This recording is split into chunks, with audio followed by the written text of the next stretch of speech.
So, hello guys, welcome to this series. So, what is this series all about? Basically, what we're gonna do is we're gonna solve the Schrödinger equation a bunch of times, once each episode, to be more precisely. And with that well, it's not exactly a solution, it's more like a half solution because we're only finding the eigenvalues.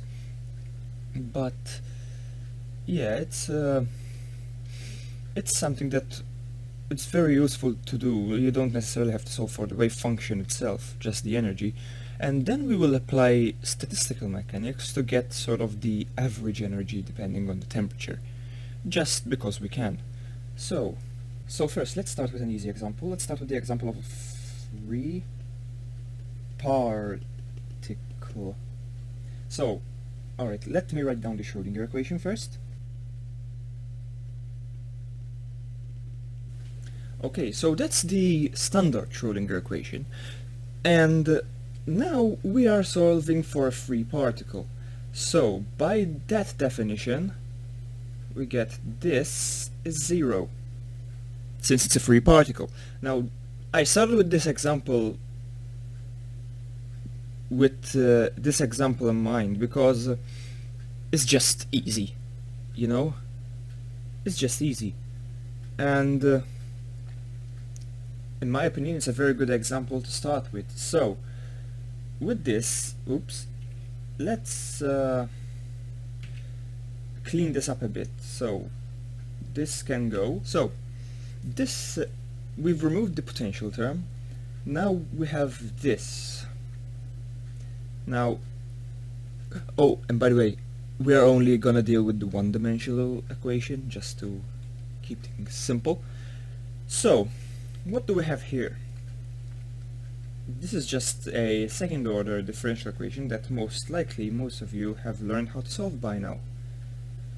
So if we simplify, we rearrange this a bit further, so let me rewrite it, we can get this equation. Now this solves to a complex exponential, or better yet, sines and cosines, and we know that this term in these types of equations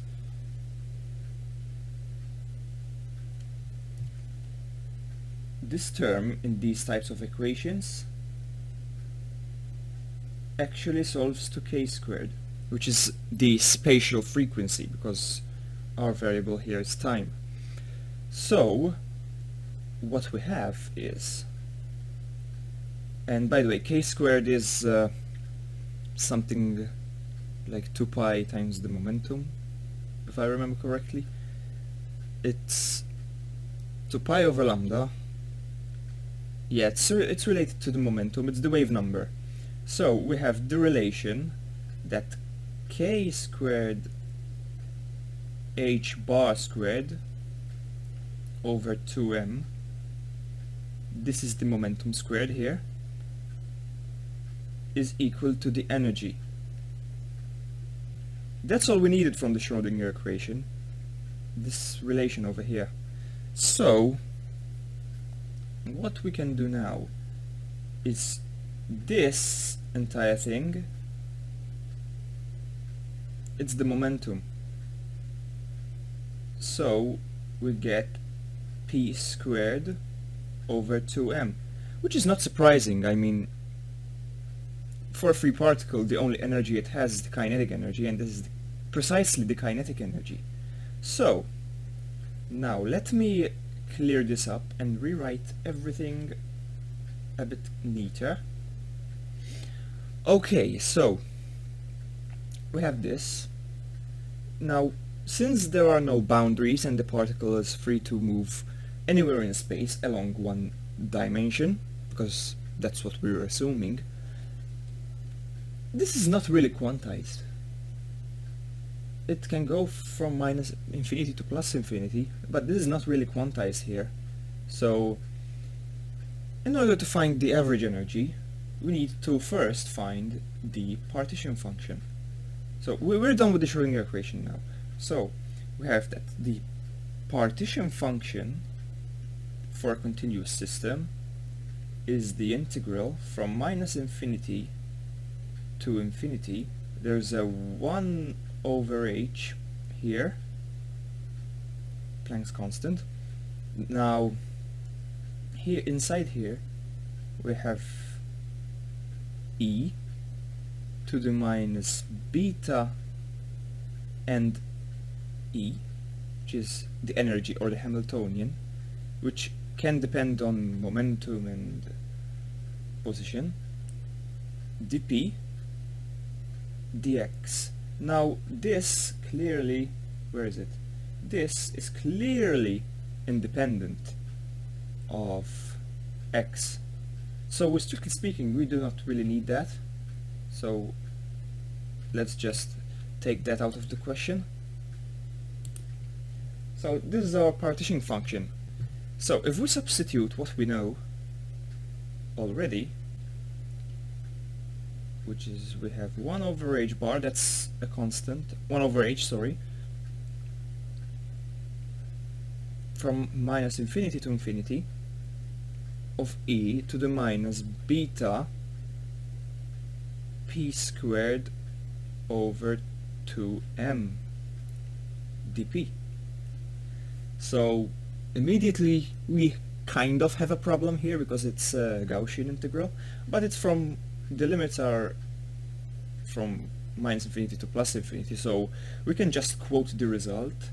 The result goes as follows, which is the integral from minus infinity to infinity of e to the ax squared dx is equal to square root of pi over a. We can just quote that. So I'll leave this here for now so we can copy, we can apply it up here.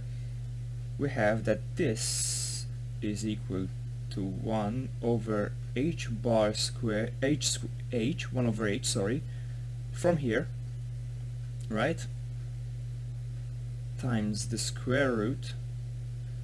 Now what do we have here? We have pi over, now our a is beta over 2m. No wait, actually it's minus sign here, sorry. It's beta over 2m, so it's beta over 2m. Now let me remove this from down here since we are done with it. Now let's simplify it a bit further.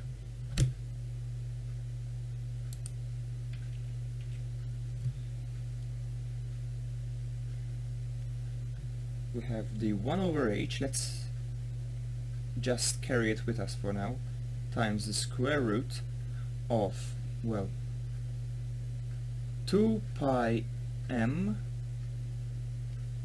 over beta. And beta, by it's defined to be 1 over h times the square root of 2 pi m kt, where k is the Boltzmann constant, because that's the definition of beta.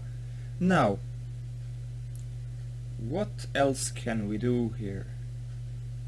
What else can we do? Well, okay, this is the partition function, as we've been trying to find all along. Now, here's a little trick, one you could say. We can put the h bar inside, so let's put this inside, well, the h inside, sorry. This becomes h squared. Now we can bring another 2 pi in here and square these. Now h over 2 pi is h bar, so this becomes equal to mkt over 2 pi h bar squared. So now we need to find the average energy. So from statistical mechanics, and let me clear this up a bit. So from the partition function we have wait a second.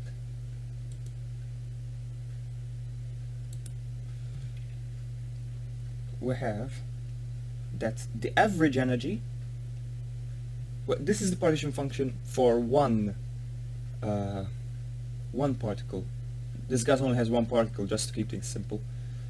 Otherwise you'd have to put a power of n, and since we use the integral definition, you have to take care of the Gibbs paradox, meaning you divide by n factorial if these are satisfy a certain condition, which I do not know off the top of my head, but yeah, that's how it's done. So this, the average energy, is minus 1 over the partition function times the derivative of the partition function with respect to beta. Now, we still have beta over here, so I will just fudge this. You can try it out with beta. So the average energy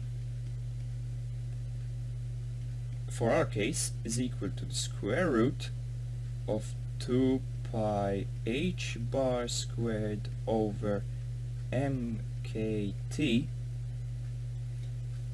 Well, there's a minus sign, but it won't, well, let's put it in. It won't really matter. Now, yes, so the derivative of the partition function with respect to beta. So let's write it down here. We have, just so we can sort of keep an eye on it, this is square root of m over 2 pi h bar squared beta, and this is just equal to some collection of constants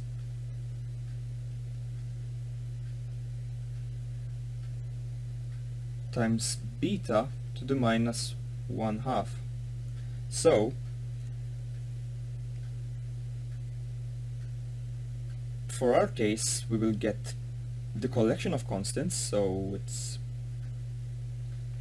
m over 2 pi h bar squared times the derivative of this. So this minus will cancel with that.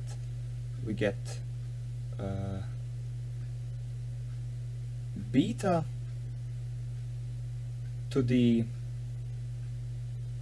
minus 3 on 2 over 2, right? Yes, that's what we get. So now let's sort of simplify this. Well, first we have root m cancelling with root m. All this cancels with all this. This is just 1 over beta over here, so we take beta up. So what do we have? We have square root of beta times square root of beta cubed. Well, no, that's not actually what we have. Over square root of beta cubed and the 1/2. So if we cube this, we can put it inside this cube. So we get